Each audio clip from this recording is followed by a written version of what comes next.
మంచు ఫ్యామిలీ వివాదంలో మరో ట్విస్ట్ చోటు చేసుకుంది. జల్పల్లిలోని తన నివాసాన్ని కొందరు ఆక్రమించుకుని అక్రమంగా నివాసం ఉంటున్నారంటూ కలెక్టర్కు ఫిర్యాదు చేశారు మంచు మోహన్ బాబు. వారిని వెంటనే ఖాళీ చేయించాలంటూ ఫిర్యాదులు పేర్కొన్నారు. సీనియర్ సిటిజన్ యాక్ట్ ప్రకారం తన ఆస్తులు తనకు చెందే విధంగా ఆదేశాలు ఇవ్వాలన్నారు.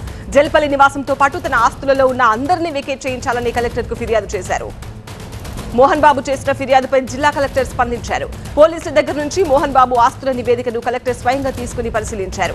అందులో భాగంగానే మంచు మనోజ్ కు నోటీసులు ఇచ్చారు కలెక్టర్. ఇక నోటీసులు అందుకున్న మనోజ్ రంగారెడ్డి జిల్లా అదనపు కలెక్టర్ను కలిసి వివరణ ఇచ్చారు. తమకు ఆస్తి తగాదాలేమీ లేవు అన్నారు. విద్యార్థులు, కుటుంబం, బంధువుల కోసమే తన పోరాటమన్నారు. విద్యార్థులకు అన్యాయం జరుగుతుందని అడిగినందుకు తనపై కుట్ర చేస్తున్నారని ఆరోపించారు మనోజ్.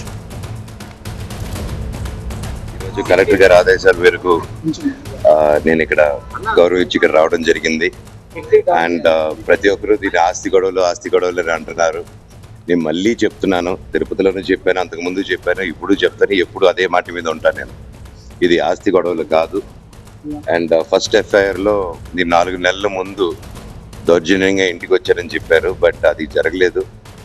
ఎప్పుడు 1.5 year బ్యాక్ వచ్చి అండ్ మేము ఇక్కడే ఉంటూ ఇక్కడే మా వైఫ్, మా పిల్లలు, అమ్మ, నాన్న అందరి కలిసి ఉంటూ హ్యాపీగానే ఉన్నాం.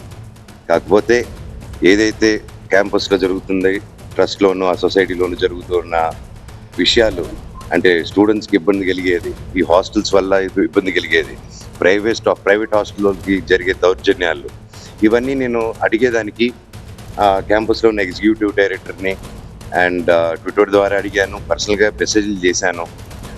ఇలా స్టూడెంట్స్ ఇబ్బంది పడుతున్నారని అడిగితే ఐ విల్ సూ దెమ్ అని చెప్పాడు ఆయన. నా వాట్సాప్ మెసేజ్లు అవన్నీ నేను సబ్మిట్ చేస్తున్నాను. అంటే పిల్లల్ని క్వశ్చన్ చేస్తే పిల్లల్ని సూ చేస్తాం. మన దగ్గర చదువుకునే పిల్లల్ని, వాళ్ళ తల్లిదండ్రులని మీరు సూ చేస్తారా? So these are the questions నేను రైజ్ చేశాను. కూర్చొని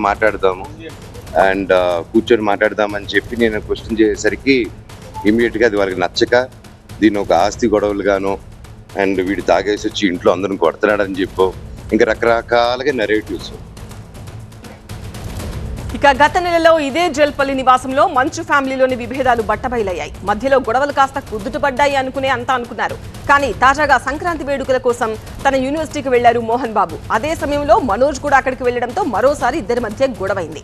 ఇప్పుడు ఏకంగా మంచు మనోజ్ ను ఇంటి నుంచి ఖాళీ చేయించాలి అంటూ కలెక్టర్ ను మోహన్ బాబు ఆశ్రయించడం, ఆ వెంటనే కలెక్టర్ ను కలిసి మనోజ్ వివరణ ఇవ్వడం హాట్ టాపిక్ గా మారింది.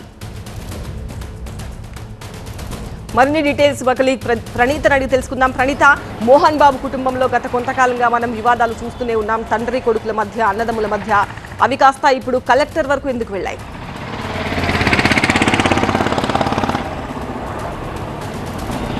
మొన్నటి వరకు కేవలం పోలీసుల వరకు మాత్రమే ఈ మంచు ఫ్యామిలీ గొడవ ఉండింది. కానీ తాజాగా కలెక్టరేట్ని సైతం మంచు ఫ్యామిలీ వివాదం తట్టింది. సో ప్రెసిడెంట్ మోహన్ బాబు మొన్న కలెక్టర్కి ఫిర్యాదు చేశారు. ఏదైతే జల్పల్లిలో ఉన్నటువంటి తన నివాసంలో మంచు మనోజ్ని ఉద్దేశిస్తూనే కొందరు వ్యక్తులు అక్రమంగా తన ప్రాపర్టీలో ఉన్నారు. సో వాళ్ళందరినీ కూడా ఖాళీ చేయించండి, తాను ఒక సీనియర్ సిటిజన్ని, సో సీనియర్ సిటిజన్ యాక్ట్ ప్రకారం తన ఇంటిని తనకు ఇప్పించండి, తన ఇంట్లో ఉన్నటువంటి ఇతర వ్యక్తులందరినీ కూడా ఇక్కడ నుండి పంపించేసేదిగా ఆయన కలెక్టర్కి ఫిర్యాదు ఇచ్చారు. సో కలెక్టర్ ఫిర్యాదు అందుకున్న తర్వాత పోలీసులకు ఒక రిపోర్ట్ సబ్మిట్ చేయాల్సిందిగా చెప్పారు. ఆ మోహన్ బాబుకు సంబంధించినటువంటి ఇంటి ప్రాపర్టీ ఏదైతే ఉందో ఆ ప్రాపర్టీకి సంబంధించి అసలు ఎవరికి ప్రాపర్టీ చెందుతుంది, సో అందులో మనోజ్కి ఏమన్నా రైట్ ఉందా లేనటువంటి విషయాలను రిపోర్ట్ ఇవ్వాల్సిందిగా పోలీసులకు చెప్పడం. సో ఆ పోలీసులు కలెక్టర్కి రిపోర్ట్ ఇచ్చిన తర్వాత ఈరోజు మనోజ్ని కలెక్టర్ ఆఫీస్కి రమ్మని చెప్పారు. సో దాని ప్రకారం ఆయన కలెక్టర్ ఎదుట అటెండ్ అయ్యారు. సో తన వర్షన్ అంతా కూడా వినిపించారు. ఎక్కడ కూడా ఆస్తి కోసం తన గొడవపడడం లేదు. యూనివర్సిటీకి సంబంధించినటువంటి వివాదాన్ని ప్రశ్నిస్తున్నందుకే ఈ తరహాలో తన పైన కక్ష కట్టి తనను టార్గెట్ చేశారు వాంటెడ్లీ. తన అన్న విష్ణుతో పాటు విష్ణుకు తన తండ్రి కూడా మద్దతు తెలుపుతున్నాడు. సో ఇందులో ఎక్కడ కూడా ఆస్తి గొడవ అనేది లేదు. తామంతా కూడా ఇంట్లో కూర్చొని మాట్లాడుకుందామని గతంలో అనేక సార్లు చెప్పాను, కానీ వీళ్ళిద్దరిలో కూడా ఎవరు ముందుకు రావటం లేనటువంటి వర్షాన్ని మనోజ్ చెప్పుకుంటూ వచ్చారు. 2 days క్రితం తిరుపతిలో కూడా అక్కడ ఉన్నటువంటి మోహన్ బాబు యూనివర్సిటీలో పెద్ద ఎత్తున కూడా వివాదం తలెత్తినటువంటి విషయం తెలిసిందే. ఇరువురు బౌన్సర్లు కూడా మళ్ళీ అక్కడ కొట్టుకున్నారు. ఇక్కడ హైదరాబాద్లోనూ ఇరువురు పైన కూడా కేసులు నమోదయ్యాయి. ఏపీలో కూడా 2 versions ఇరు వర్గాల మీద కూడా కేసులు నమోదైనటువంటి పరిస్థితి. సో ఈరోజు ఆయన కలెక్టర్ ఎదుట అటెండ్ అయి తన వర్షాన్ని వినిపించారు.